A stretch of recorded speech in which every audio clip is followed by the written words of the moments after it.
time. So it's 8 a.m. Last week was the first full week of me doing lives every day. I really like this format. Appreciate you guys tuning in. Wherever you're tuning in at, remember, whenever you do it, like this video. Also, if you don't catch this live, you could also find it on our video section. So just go to playlist, you'll see it there. Another crazy weekend of boxing. When I first started getting into this, maybe a year and a half ago, like really putting my boxing knowledge on the internet, on YouTube, I remember thinking to myself,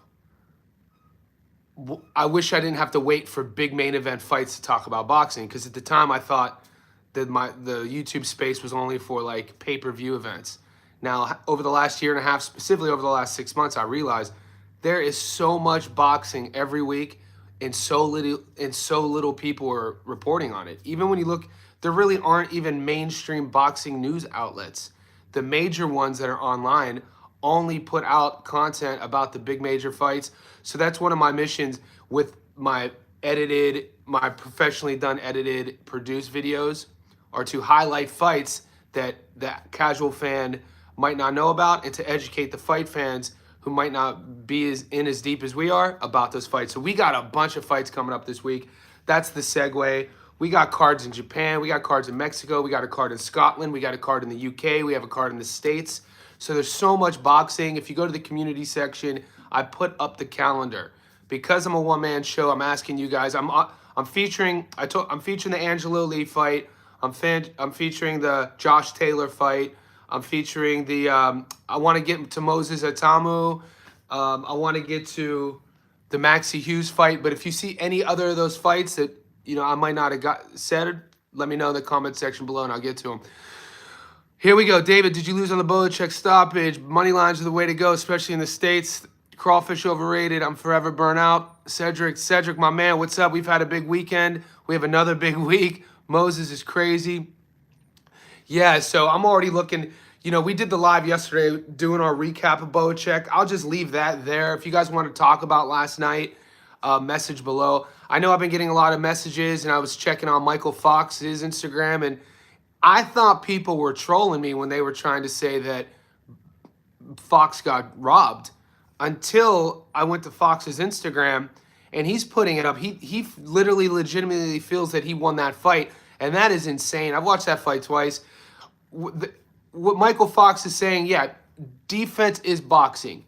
Moving around, avoiding your opponent's power is boxing. But boxing also requires punching and decision-making and a maneuverability of the game plan. If Michael Fox went out there and did what he did for 10 rounds, if he did that for 3 rounds and then started making adjustments and then started scoring, then I would agree with his point about what he was, what the game plan was with boxing. But with boxing, you have to make adjustments. You have your game plan you stick to, and then if you want to win the fight, you make adjustments. And I felt like he should have used his angles a bit more. He was faster than Bohachuk. He had better feet than Bohachuk.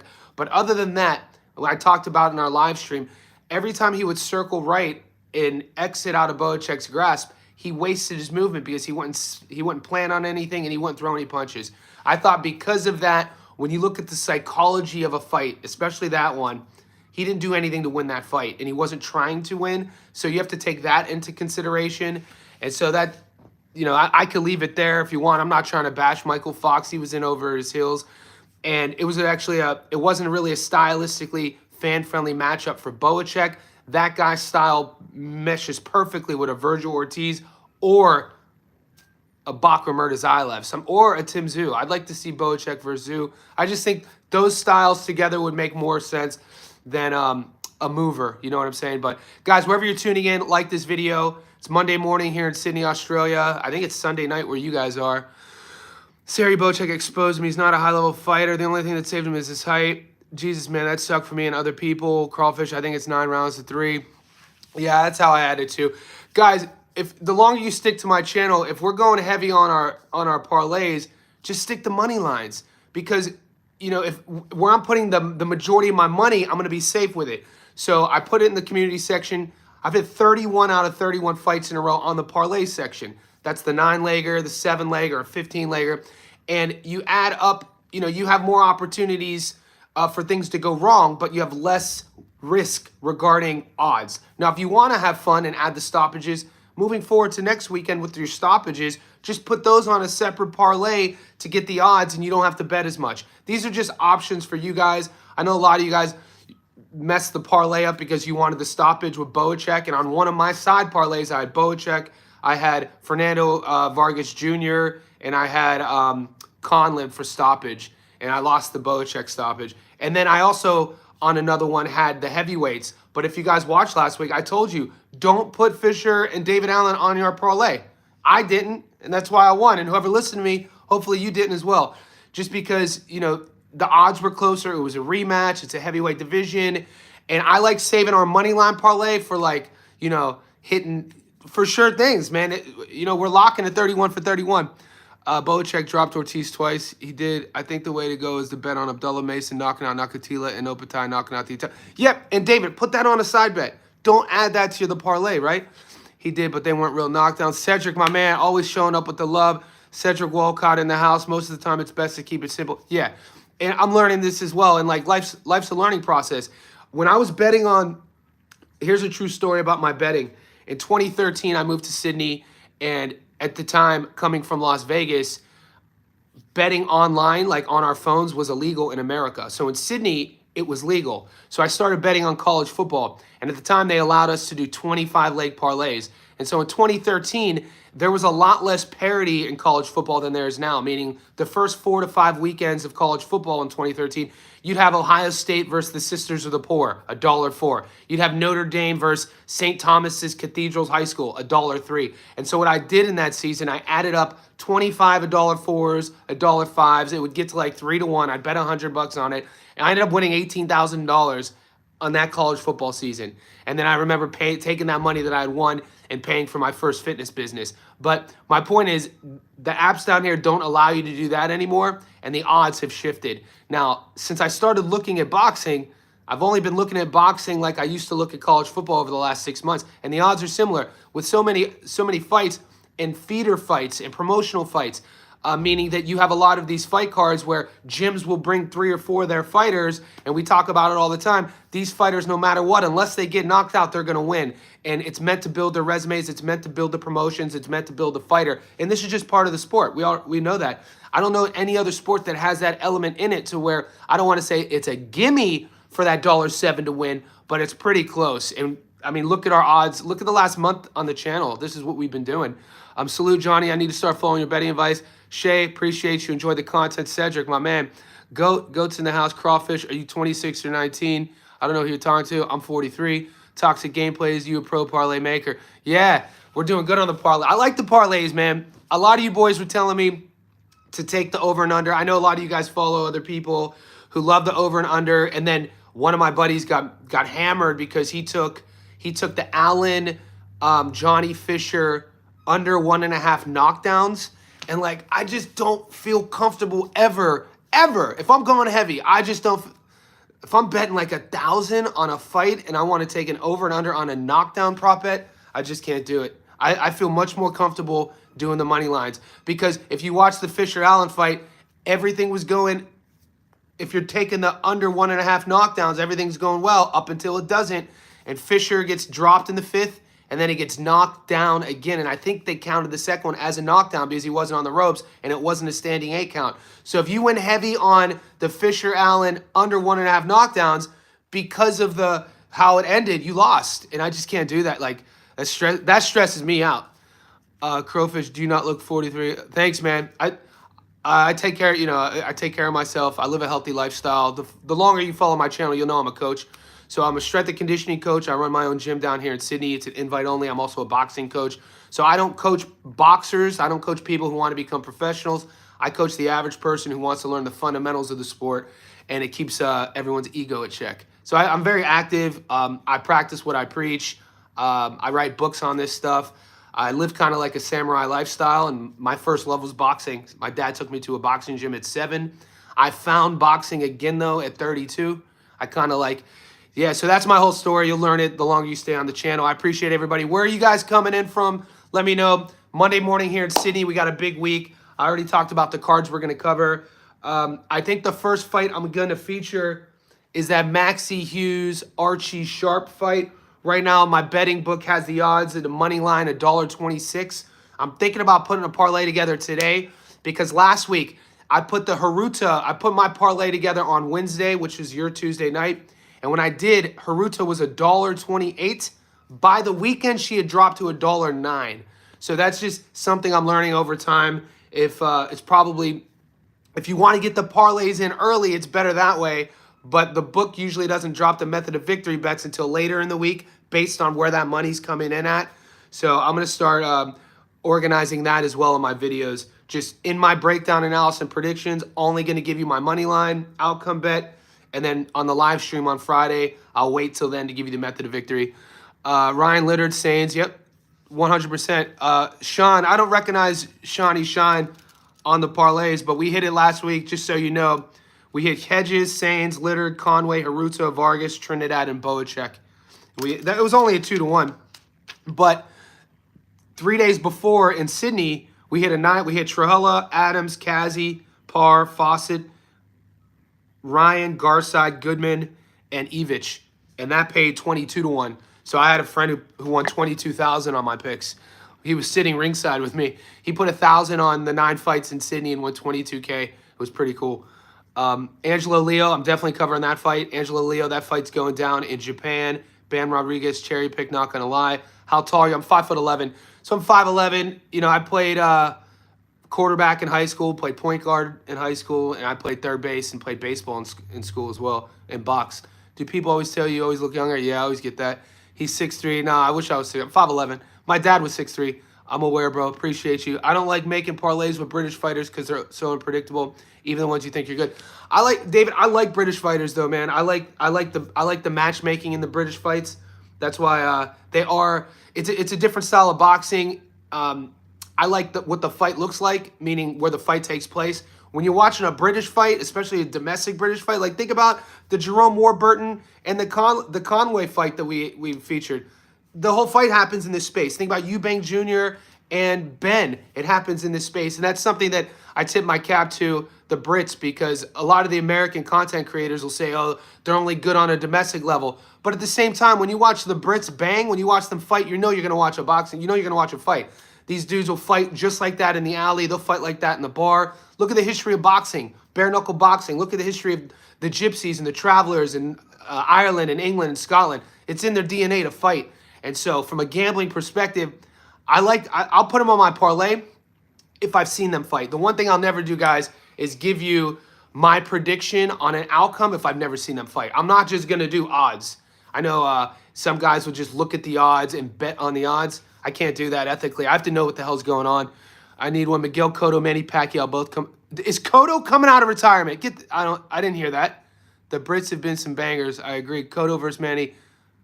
Is this just BS? I didn't hear. Cedric in the house. Johnny, there's a guy who also has a channel. He's also close friends with Angelo Lee, and he's going to Japan. Said Lee isn't going to let that fight go. Hey, insider information, my man. Said in the house, always coming through. You boys hear that? Said's giving us inside information. If you like Leo, take him. And rumor is to stoppage. Yeah, John, I think that is fake news. Miguel Cotto, man, he's a family guy. He's a quiet guy. The more you know, he's a legend. He has nothing to prove. Hopefully his health is okay. One of my favorite fights of all time was in the early 2000s, Madison Square Garden. I think it was, I think it was either Puerto Rican Day, and it was Miguel Cotto versus Paulie Malignaggi. And Malignaggi came into the ring. It was the Italians versus the Puerto Ricans.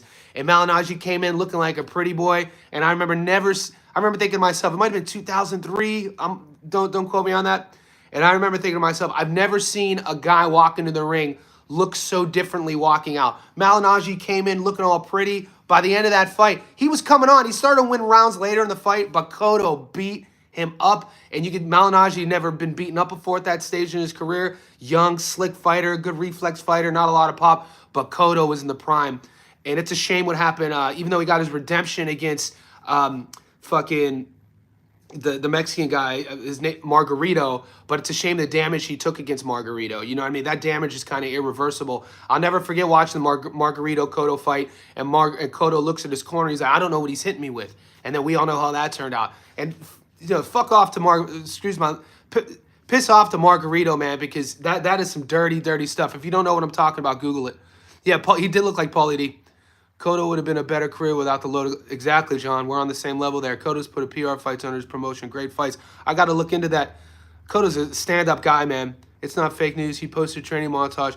Okay, Crawford. So if Cotto's I guess in this day and age when we hear making a comeback fight, there has to be a difference between Manny, who's actually fighting a champion, Barrios. No matter how you feel on that, no matter where you stand politically, that's actually a comeback fight, right? He hasn't fought in 4 years. Now, if Cotto did post that, which I don't know if he's just hitting the bag and he maybe it's an exhibition, I'd have to look into that. I don't want to comment on that. Margarito got banned after that in the U.S. ruined his career. I know. And the thing about Margarito is he had skills. I think a lot of us could admit we were Margarito fans before that happened. The problem is when it did happen, you'd have to ask yourself, was he doing this his entire career? And then it kind of makes you second guess, what was I a fan of? It was all a show? But in terms of the style, I mean, he had his moments. He was fun to watch before that whole incident. Miguel would destroy Pacquiao, but Manny beat the F out of him with the wraps. I know. Yeah. Cotto. He was doing a set of push-ups and speed bag. His channel is here on YouTube, Miguel Cotto Promotions, Josh Taylor. Yeah, John, I'm covering that Josh Taylor fight. I got it right here. It's in Scotland. Taylor's up 147. I'm interested to see. Yeah, he's fighting a tough guy. He's Sussman, Iko Sussman. And that fight's at 147. I'm pretty sure Sussman only has one loss. Yeah, Iko Sussman is 21-1. And this fight is at 147. So we'll see how Taylor looks. He's had a mixed bag as of late. You never know. All it takes is one great moment to turn a career around. That's why we love this sport. Look at David Allen, man. I know it was a domestic English fight, but you gotta tip your hat for David Allen. You gotta be happy for that guy, 33 years old, and finally getting a big win. Some people are making millions. I know. Toxic. I know. Margarito was banned for a year, then rewarded with his biggest payday against Pacquiao, which is BS. He should have never been allowed. I agree. Josh Taylor was the man at 140. I remember at one point he was beating everyone. He was, man. I was happy for Rolly. Same Toxic. I was happy for Rolly, too. Even though I took Ryan to win, I told you guys I was going for Rolly Romero. Yeah, Josh Taylor, boxing's an interesting one because, he was undefeated. We know he was beating everybody. And then he didn't look like himself against Lopez. And we know how good Teo could be when Teo's on. But it wasn't like, it's hard to compare fighters with their best performances, when you look at that fight. Like, it's hard to say how much of it was the one guy and how much of it was the other guy not being on his A game. But we'll know this weekend if Taylor's legit about wanting to do this comeback. I never feel comfortable when a fighter's at the end of their career and they're trying to, move up a division to make a new name for themselves. We know, some have had success, some haven't. We'll see.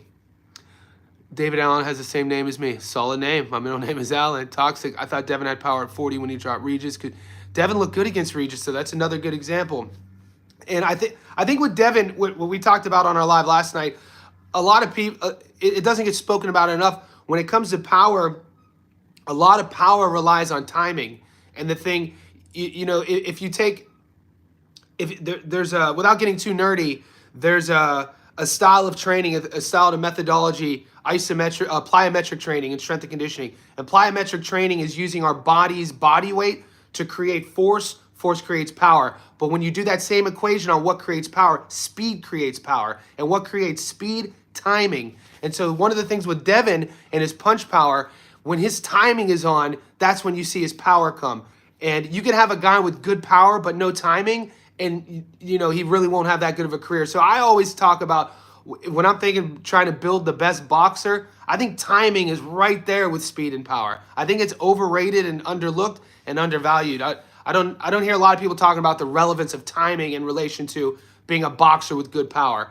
And it doesn't have to be some crazy thing that looks, it's about space and knowing where your front foot is and knowing where your opponent's going to be. There's an intuitive moment, an intuitive sort of approach to that as well. It's interesting when you look at that. But Devin against Regis, I agree. Devin looked good against that fight. And against Ramirez, if it wasn't for the broadcasting team, I like I said, I talked about it in our live, I wasn't happy with how they were treating Devin in terms of like broadcasting a fight. This is boxing. People die in there. You should come at it from a neutral perspective. You should talk about Devin's game plan, what he was doing. You should talk about Ramirez being a former world champion. None of that. All it was spoken about was Devin was running. When Devin did punch, he was quick. He had his moments. There were a few glimpses. And also nobody talked about him coming off, a fighter who cheated or got banned. So that whole fight card in Times Square left a bad taste in my mouth. And I know a guy who used to train with Ramirez. I'm a Ramirez fan. I did pick Devin to win that fight. He said that, and I don't mean to start rumors, he was saying they're close to just cashing Ramirez out, Robert Garcia, give him a couple big fights. Even though he's only in his early 30s, they're saying like Ramirez is going to be that guy that you get like some of these prospects who are like in their early 20s to use him as a measuring stick. But we'll see. Devin Haney not like that. Devin is so weak. I don't know, man. I like Devin's skills. He's a really skilled athlete, though. I sparred Devin when he was preparing for Ramirez Crawfish. Did you? Or is that fake news? Not Haney's fault that Jose is washed. Yeah, former champ said he got paralyzed in that motorcycle accident. Devin Haney not the same fighter anymore. Did I miss parallel? We talking about Paul Williams, David? Or did I miss something? I like Devin as well. Yeah, like there's a lot to like about that. Jose's going to be the new Mason. Yeah, toxic. That's what I was getting at. There's a lot to like about Haney's game, man. If you like boxing, if you train boxing, if you coach boxing, if you've taken boxing lessons, and you learn the technical side of things on where your footwork should be, where your jab, where your punches, your guard, your movement. Like, he does a lot of those things well. You can tell he's been boxing for a long time. Where he falls short, we know, is the dad, Bill. Bill doesn't do his son any favors. So I get it. I'm not the fit. Look, I get it. And then when, yeah, he doesn't do, I understand the hate. I'm coming at it from a coaching perspective when I say, Devin does a lot of things well. And I don't mind watching his fights, to be honest with you, because he's only in his mid-20s. I think he still has an opportunity to have a career, a really long career, with only a few, like, think about if he goes out in his next performance and knocks a dude out. It could all be rewritten. That's why we watch the sport. People wrote David Allen off, the dude against Fisher, and he knocked Fisher out. You know what I mean? They said he was done. So it could happen. We've seen it. It's boxing. This is why we watch. Paul Williams, man. Paul Williams was a stud. Devin never ran against Ryan. He always got back. Exactly. He got back up, 3 times he got dropped? Stop capping for Devin. He ain't like that. I don't know. H-Money, he ain't like that. Okay. H-Money in the house. Looked like 2 geckos fighting. Raw Dog. Fox was on his toes. High Money. Guys, remember to like this video. Keep the conversation going. Check out the fights this week. I'm going to do my best to cover all of them. Just so you know, when I do the produced, edited videos, the 10 to 15-minute videos, those all in all with film study, editing, filming take me about 2 hours. So I also run my own business here, so time isn't my best friend with this. So pick some of the fights. We're definitely doing Josh Taylor. We're definitely doing the Moses fight. We're definitely doing Angelo Leo. Wilibaldo's fighting in Mexico for a world title. And there's some other fights. You got Tokyo, Mexico, Scotland. You got the UK. So Maxie Hughes, I think I'm going to put Maxie out. I'll probably do that today.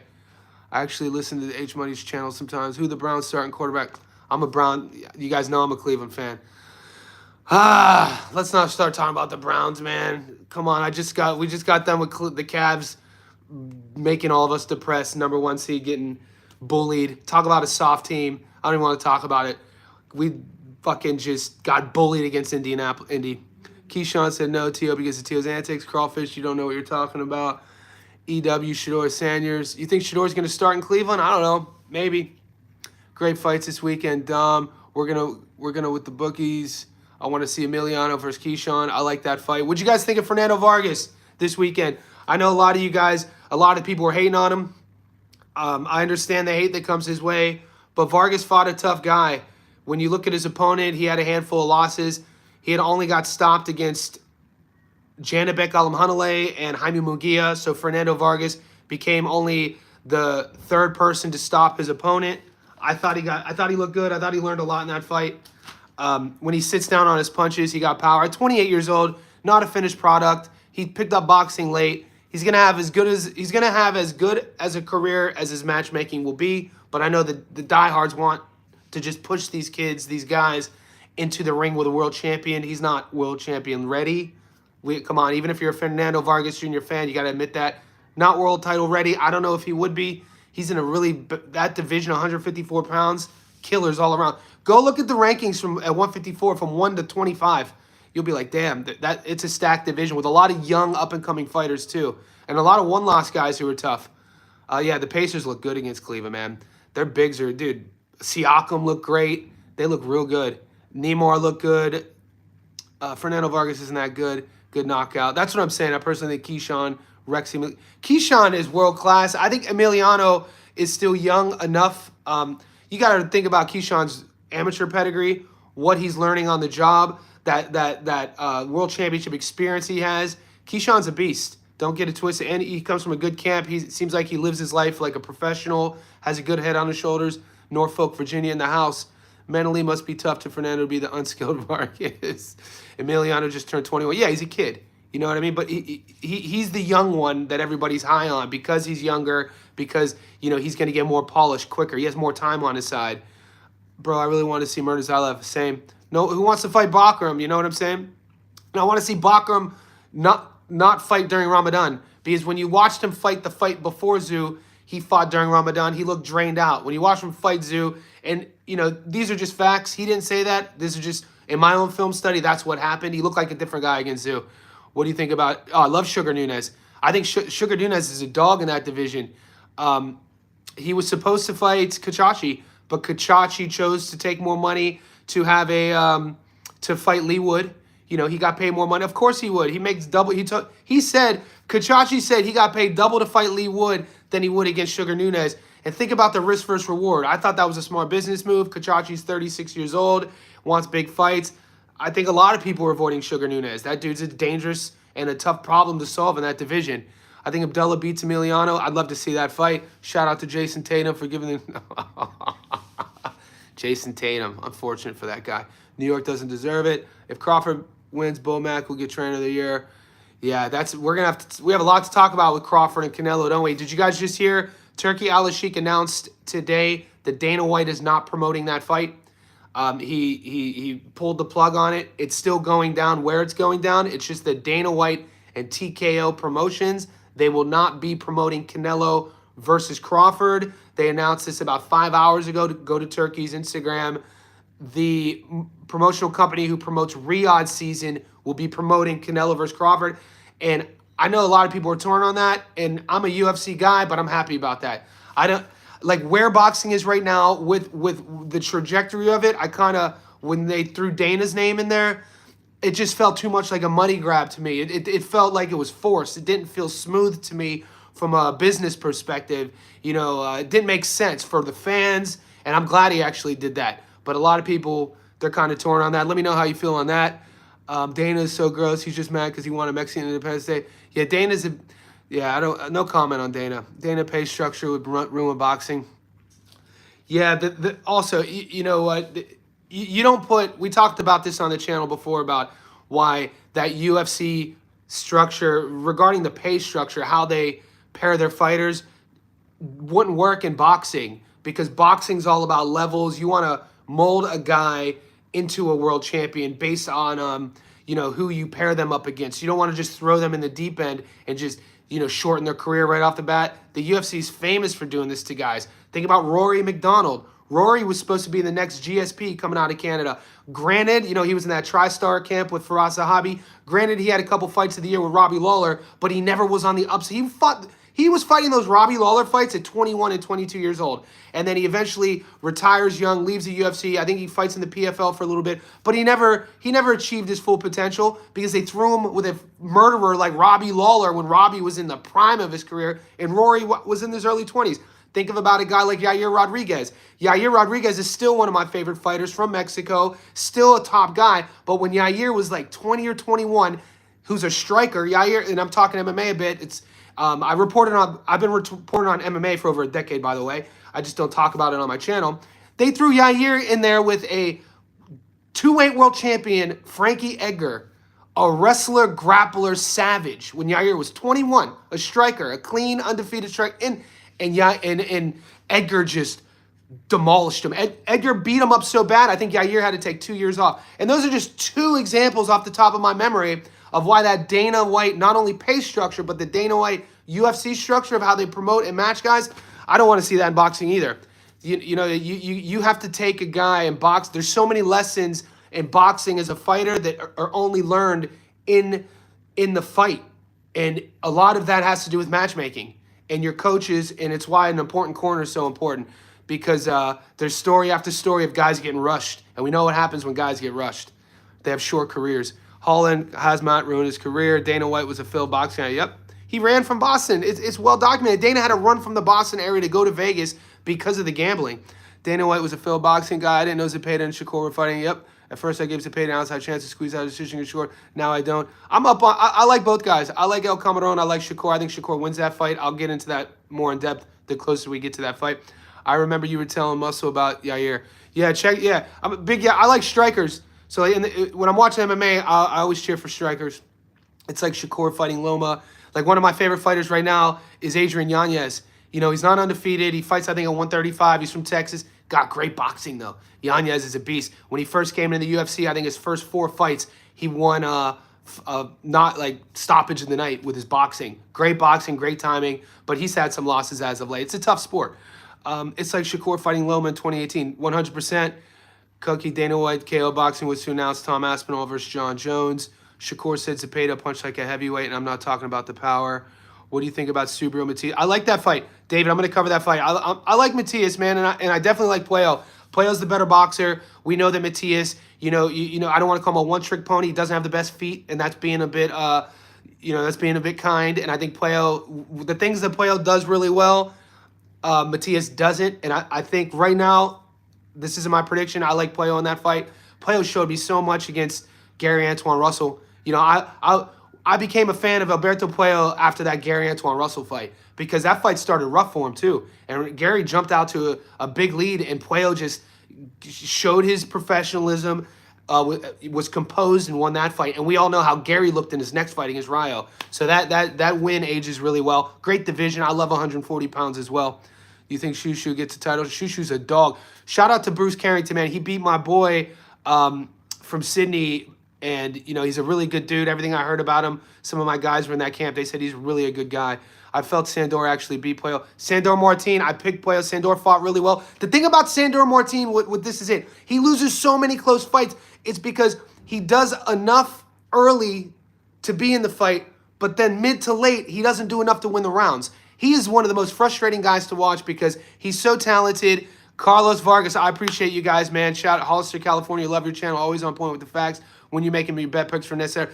Carlos, tune in. My Friday morning, 11 a.m. is your Thursday night. So I'll be doing my video like this Thursday night, your time, on this section. But then I'll also be putting the betting slips in the comment section. And all week, I'll be breaking down the fights. I appreciate you guys supporting the channel. Who you got in the Puello Matias fight? Who remembers Tony Harrison? Yeah, I was at the Tony Harrison-Tim Tszyu fight in Sydney. I was there, 4th row. Dude would win 10 rounds in a row, only get knocked out in rounds 10, 11. Yeah, Tony was boxing. If we're talking about the same Tony Harrison, he was boxing well against Tim.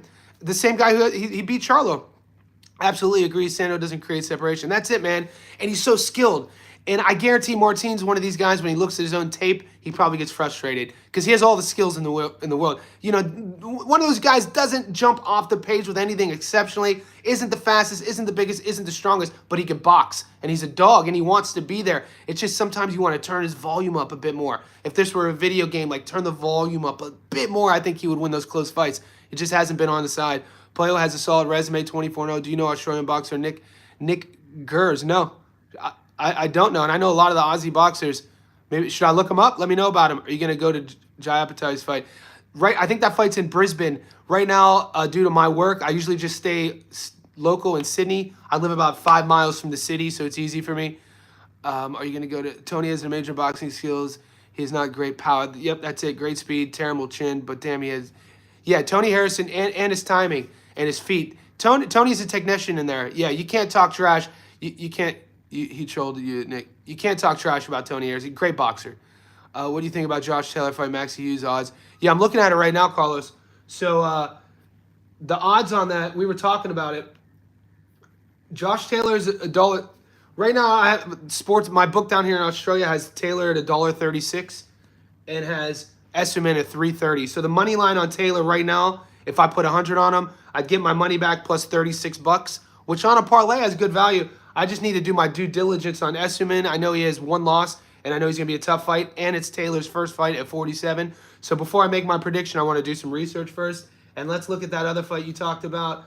Maxie Hughes, $1.26. Archie Sharp. Archie Sharp's another tough guy. Right now, the odds in Australia, Hughes is $1.26. 100 gets me 26 bucks back. And Archie's a $4.30. So 100 gets you 330 back. Another one with a bit of juice to throw on your parlay. I haven't watched much tape on Archie Sharp. After I do that, that video is going to either come out tonight or tomorrow. I'm going to do my breakdown on that video. You know it's a little premature, but damn, he has good hands. Baranchik troll, bro. You too. Okay. Can Miguel Cotto win another? Can Miguel Cotto win another belt at his age? Ricardo Velez is 23-2. Look him up. All right, guys. I got a client right now. It's 8:30 in the morning, Monday. We're just getting started. We got a new week. Kudos to everybody who won with us last week. Thank you to everybody who's supporting this. Everybody who tipped me. That's amazing. Leave the comments in the comment section who you want me to cover. Like this video, guys. Just liking it will get all the people who are already following us in on this conversation. I go live every day. Stay tuned to the channel. Also, look forward to that breakdown of Maxie Hughes versus Archie Sharp. I'll be dropping that today. Let's get after it.